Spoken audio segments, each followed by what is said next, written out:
əksəriyyətin məsələn sabahı necə başlayır? Sabahı gözü yumulu yolda ayrılırlar, işə gedirlər, qaçırlar, tələsirlər. Nəyinsə dalına düşürlər.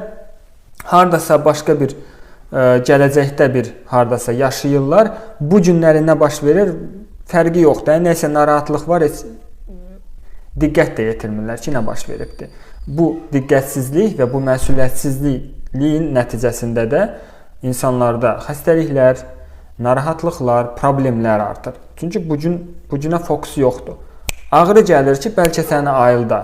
Ağrı yəni mütləqdir. Xəstəlik və bu anormal bir proses deyil. İnsanların əksəriyyəti buna anormal bir nəticə kimi yanaşırlar. Sanki durduq yerdə heç nədən təsadüfən bu baş verdi. Mənim həyatımda, yəni mənə nəyisə öyrətmir, mənə nəyisə göstərmək istəmir. Yox. Sadəcə durduq yerdə indi parasetamol atacam, keçib gedəcək də. Yaxud da teraflu, sağ olsun, ifşo. Amma bu belə işləmir.